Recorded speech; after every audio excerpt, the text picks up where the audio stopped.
a little bit different. I'm introducing a new series titled Love and Champagne, dedicated to talking all things love and relationships. Today we're focused on talking about love and Tinder and what it means to be dating in the age of dating apps. I just looked at it as a cool way to meet people because places that I go to, I don't really meet people as much. So, and plus I work a lot, so. I think I just personally joined out of like curiosity. I'm like, alright, let me see what this is about. Like, everyone's on there. Colin, you know, is now in a 3-year relationship. Do you want to talk a little bit about that and how you just got lucky, I guess? It was super lucky. I was only on there for like 3 days. So what was it about her that like caught your eye on it? Our politics align really well. So like she's feminist, I'm very feminist. She's also very aware of issues dealing with people of color, even though she is white. And that was really important to me because I'd had, in the few days that I was on there, there were other experiences where they were looking at me as like, they were like fetishizing me. So it was like the typical like, when you dad DBC, when you dad DBC, like, you know what I'm saying?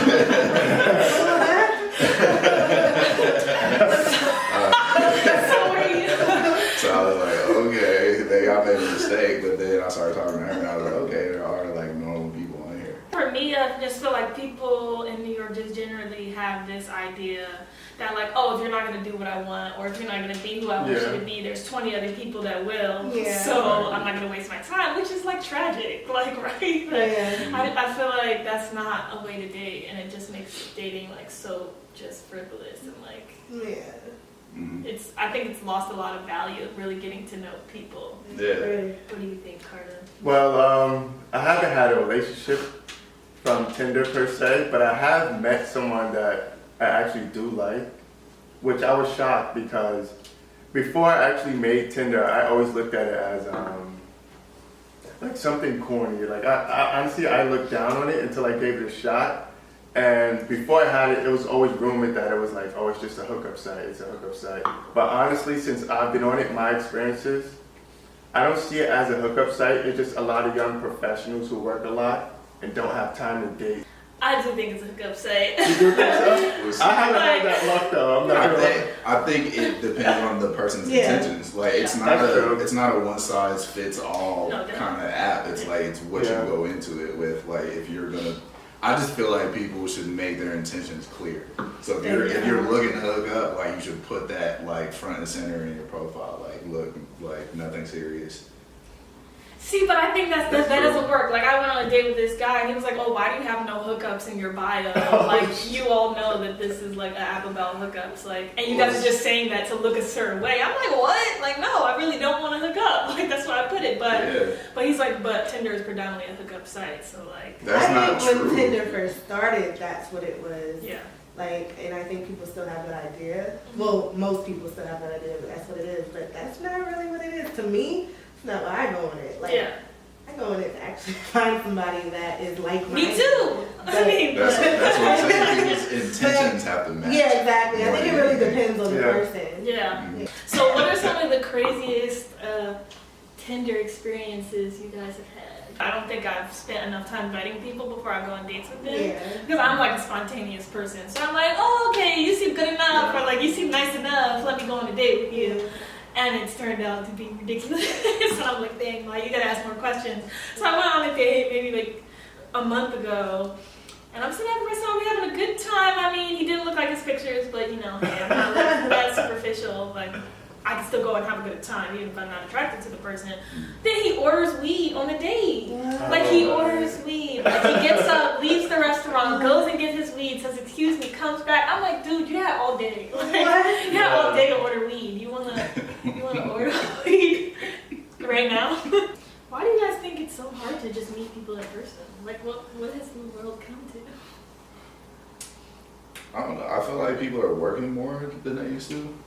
And people are taking longer to get settled in their careers. So I know there's a lot more like turnover as far as career goes. Like you might be working somewhere 1 year and then you're doing something else a different year. You have to prove yourself, so you're spending more time at work. Like, But I feel like people go out though. Like I feel like, you know, everyone has friends groups. They go out. Why is it so hard to like mix and mingle and just meet? I mean, we're living in New York City and we have to go on apps to find somebody to date. I mean, it sounds but that makes it crazy. more convenient too, Yeah, because there are it's more convenient. people on the apps. Yeah. So it's like the same. You're thinking the same people you're going to meet in person are on the apps. I also think people don't really put forth the effort anymore. Yes. Like, it's just like convenience. Like when you meet like somebody in person, like you're putting forth that effort. But I feel like with the app, it's just like, you know, I'm just looking for somebody for the moment, and you Yeah. have the app. But that's not everybody, because some people actually go on those apps to find something meaningful.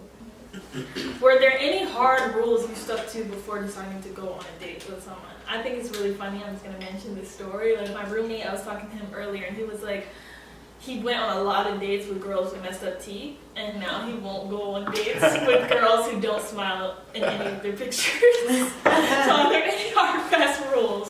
Yeah, so I'm pretty much open until it comes to language. If I sense that you're like more of a ratchet type, then I'm not gonna deal with it. Because I can tolerate a lot of things, but ratchetness is like definitely at this age is something that I can't tolerate. So what makes a girl ratchet? Like I said, I mean, I guess language, not really too loud. I mean, you could be loud, it's just your choice of words that you use when you're loud. But also, volume is important depending upon setting. Like if we're out, it's no reason for you to scream if I'm right next to you. You know, it's like, you make me uncomfortable, honestly, so. Cool. I could date a smoker. Cigarettes. Oh yeah, so that's a hard That's no. a hard style for me. I see. So what type of things do you think that you should include in your Tinder bio? Like if you have kids, if you are super political and you're not like, do you think you should include those things? You should put your make or breaks in there. Yeah. Like the things that right off the bat, like if you have a hard stop, like put that in there. So the person knows and you know that you were doing what you could to communicate what you wanted. Must have beard. Anyone else? What are you looking for? If you're not like looking for a meaningful time that will lead to something, you know, later on down the road, put that in your bio. Because I feel like a lot of times I'll find someone that's very attractive, the conversation will flow, and then I'll realize over time that they're not looking for anything at all. Yeah, same. It saves you a lot of time, right? Yeah. I think kids is number one. I didn't realize kids was so important to people. I get why in a sense, but for me personally, I'm looking at it as my kids don't need a mom. So like, I would never look to you to even be a part of my kid's life in any way, shape, or form. But it is a deal breaker for a lot of people because there was conversations I would have and it wouldn't come up yet. So, but when it did come up that I do have children, it would condescend, it would go downhill, and it's like, but little do you know, like you'll probably never even meet my kid, like unless we're dating for years, so I don't see why it matters to you, but it matters to a lot. So now when I meet someone, it's on the first conversation. I think it matters personally because I do think it's a deal breaker for a lot of people. And like, It no is. shade, like it's great, you have kids, that's fine. But I think that people are looking for certain things at certain stages of their Yeah. life, and I think it saves everybody time. And Yeah. you're just like, all right, I got kids, and you're like, okay, well I can decide if I want to date someone who has kids or I don't. Yeah, I mean, I don't mind a person that has kids, but I was actually talking to someone off of the app Black, and things are going great. Like, the conversation was great. He was also a teacher. I plan on eventually moving to DC, so he was like, you know, telling me the connects for schools in DC, and we FaceTimed one day, and he was like, what do you think about people that have kids? And I was like, I don't really mind. I was like, it depends how old the kid is. And then like the FaceTime camera went down a little bit, and he literally had a newborn baby. And he was like, "This is my son." he was like, "This is my son. He's 3 days old." And I was like, 3 days? And he was like, "Yeah. When we swiped each other on Black, I was in the hospital those few days. My son was just born. We haven't spoken since." So, yeah. That's a definite no. He was in the hospital talking to you. Yeah. Wow. Yeah. Wow. Yeah. So it was a wrap for that. And he was a great guy. He was a Was great he though? guy. Was he? Up until that point. It's unfortunate, but it is what it is. You might have a nice personality, but I don't call that a great guy, girl. Okay. Do you think sex is expected sooner on Tinder? I think from a man's perspective, yes. Elaborate. I just think, like you said, there's so many options and there are so many people. It's like, well, if she's not gonna give it up, then the next person will. So there it is. Then you can just get it. No, it's true. It's true, and it's so sad. Like I experienced that. I think I went on like 5 dates with this dude, and like when I told him, yeah, like I'm not really interested in having casual sex and like dating you or having sex with you, and you having sex with 17 other girls that I don't know about, like health reasons, just not a good idea. Like, and like after that, radio silence. Like we were vibing, we got along.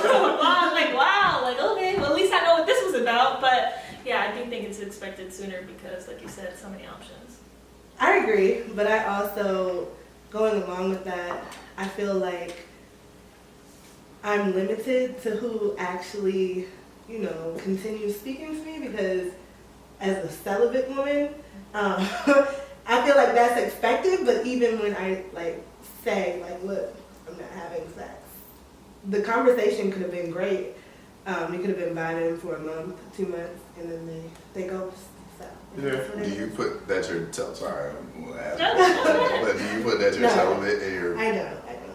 It's just because I feel like if that's a conversation that immediately comes up, I'm like automatically turned off and I don't want to speak to you. But if that's a conversation that, you know, comes up over time, then I'll let you know. But it's not in my bio now. Yeah, no.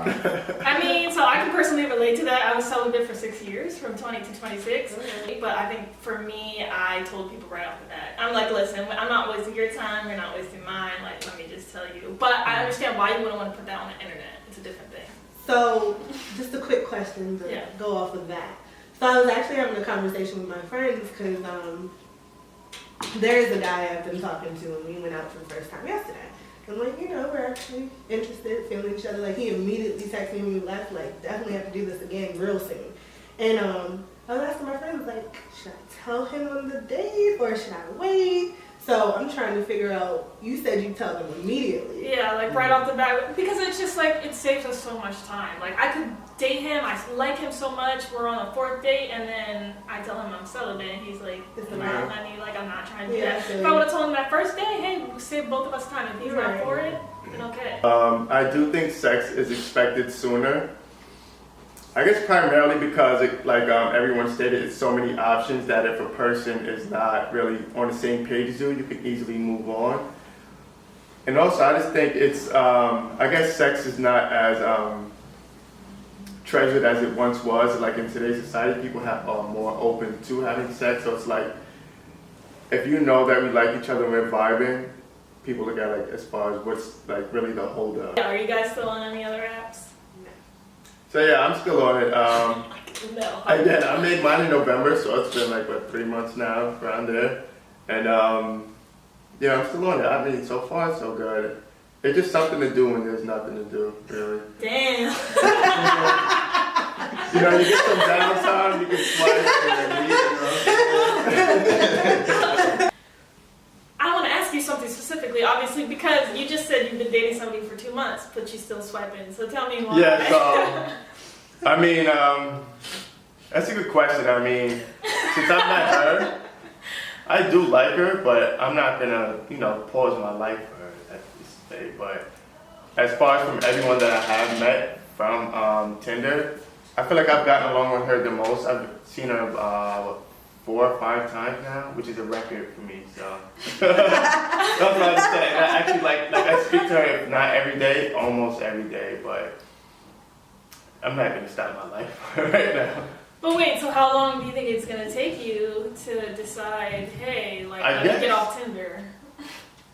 I guess when the time comes and if we actually speak about it, it just hasn't been a thought of mine, honestly. It's not that like I'm for it or against it. It just never really crossed my mind. I feel like once we reach that bridge, if that happens, then I'll go from there. So I have a question.